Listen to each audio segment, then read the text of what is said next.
നമ്മുടെ നാട്ടിൽ നിലവിലുള്ള ഏറ്റവും വലിയ സാമൂഹിക സുരക്ഷാ സാമ്പത്തിക ധനസഹായ പദ്ധതികളാണ് വാർദ്ധക്യകാല പെൻഷൻ, ഭിന്നശേഷി ആനുകൂല്യങ്ങൾ, വിധവാ പെൻഷൻ, കർഷക തൊഴിലാളി പെൻഷനുകൾ, 60 വയസ്സ് പൂർത്തിയായവർക്ക് ലഭിക്കുന്ന പെൻഷൻ ആനുകൂല്യങ്ങളും ഉൾപ്പെടെയുള്ള ധനസഹായങ്ങൾ കൈപ്പറ്റുന്ന ഗുണഭോക്താക്കൾ അറിഞ്ഞിരിക്കേണ്ട വളരെ പ്രധാനപ്പെട്ട നിയമപരിഷ്കാരത്തെക്കുറിച്ചാണ് ഇന്നത്തെ വീഡിയോ. ഇതുവരെ നമ്മുടെ സംസ്ഥാനത്ത് നിലനിന്നിരുന്ന പ്രധാനപ്പെട്ട ഒരു വിതരണ രീതിയായിരുന്നു പെൻഷൻ തുക ഗുണഭോക്താക്കളുടെ വീടുകളിൽ നേരിട്ട് എത്തിച്ചു നൽകുന്ന ഡയറക്റ്റ് ഹോം ഡെലിവറി സംവിധാനം. പ്രാദേശിക സഹകരണ സംഘങ്ങളിലേക്ക് സർക്കാർ തുക കൈമാറുകയും തുടർന്ന് അവിടത്തെ കളക്ഷൻ ഏജന്റുമാർ വഴിയോ ഉദ്യോഗസ്ഥർ വഴിയോ ഈ പെൻഷൻ തുക ഗുണഭോക്താക്കളുടെ കൈകളിൽ നേരിട്ട് എത്തിച്ചു നൽകുന്ന രീതി. എന്നാൽ കേന്ദ്ര സർക്കാരിന്റെ നിർദ്ദേശപ്രകാരം സംസ്ഥാന സർക്കാർ പുറപ്പെടുവിച്ച പുതിയ നിബന്ധനയും ഉത്തരവും അനുസരിച്ച് നേരിട്ടുള്ള വിതരണ രീതി പൂർണ്ണമായിട്ട് നിർത്തലാക്കാനും പെൻഷൻ തുക DBT ഡയറക്റ്റ് ബെനഫിറ്റ് ട്രാൻസ്ഫർ സംവിധാനത്തിലൂടെ ബാങ്ക് അക്കൗണ്ടുകളിലേക്ക് ട്രാൻസ്ഫർ ചെയ്യാനും സംസ്ഥാന സർക്കാർ ഇപ്പോൾ അംഗീകാരം നൽകിയിരിക്കുകയാണ്.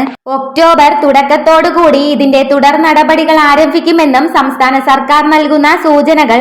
ഇതിന്റെ ഭാഗമായിട്ട് നിലവിൽ ബാങ്ക് അക്കൗണ്ട് വഴി പെൻഷൻ വാങ്ങാത്ത എല്ലാ ആളുകളും കൃത്യമായിട്ടുള്ള ബാങ്ക് അക്കൗണ്ട് വിവരങ്ങൾ അധികൃതർക്ക് മുൻപിൽ ഹാജരാക്കേണ്ടി വരുന്നതായിരിക്കും. തദ്ദേശ സ്വയംഭരണ സ്ഥാപനങ്ങൾ അഥവാ പഞ്ചായത്തുകൾ, മുനിസിപ്പാലിറ്റി എന്നിവ വഴിയൊക്കെയാണോ അതോ ഓൺലൈൻ പോർട്ടൽ വഴി നേരിട്ടാണോ അക്കൗണ്ട് വിവരങ്ങൾ നമ്മൾ സമർപ്പിക്കേണ്ടത് എന്ന കാര്യത്തിൽ ഉടൻ തന്നെ തീരുമാനമുണ്ടാകുന്നതാണ്.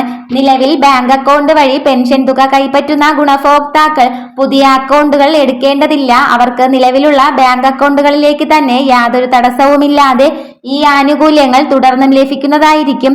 സർക്കാർ നടപ്പിലാക്കാൻ പോകുന്ന ഈ പുതിയ ബാങ്കിംഗ് വിതരണ രീതിയുടെ പ്രധാന സവിശേഷത എന്നത് സർക്കാർ സാമ്പത്തിക ആനുകൂല്യങ്ങൾ അനുവദിക്കുന്ന അതേ സമയത്ത് തന്നെ DBT സംവിധാനം ഉപയോഗിച്ച് തുക തടസ്സമില്ലാതെ ഒരേ ദിവസം തന്നെ ഗുണഭോക്താവിന്റെ ബാങ്ക് അക്കൗണ്ടിൽ ക്രെഡിറ്റ് ആകുന്നു. മുൻപത്തെ പോലെ ഈ ഫണ്ട് സഹകരണ സംഘങ്ങളിലേക്ക് എത്തുമെന്നും അതുപോലെ കളക്ഷൻ ഏജന്റുമാർ വീടുകളിൽ എത്തുന്നത് വരെയുള്ള നീണ്ട കാത്തിരിപ്പും അതുവഴി ഉണ്ടാകുന്ന കാലതാമസവും പൂർണ്ണമായി ഒഴിവാക്കാൻ ഈ ഒരു പുതിയ നടപടികളിലൂടെ സാധിക്കും. അതോടൊപ്പം തന്നെ സ്വന്തമായി ബാങ്കുകളിൽ നേരിട്ടെത്തി പണം പിൻവലിക്കാൻ കഴിയാത്ത കിടപ്പ് രോഗികൾക്കും ഭിന്നശേഷിക്കാർക്കും സർക്കാർ ഈ തുക വീടുകളിൽ ഏജന്റുമാർ നേരിട്ട് എത്തിച്ചു തരുന്നതായിരിക്കും. ഇതുപോലുള്ള അറിയിപ്പുകൾക്ക് ഈ ചാനൽ ഒന്ന് സബ്സ്ക്രൈബ് ചെയ്യണേ.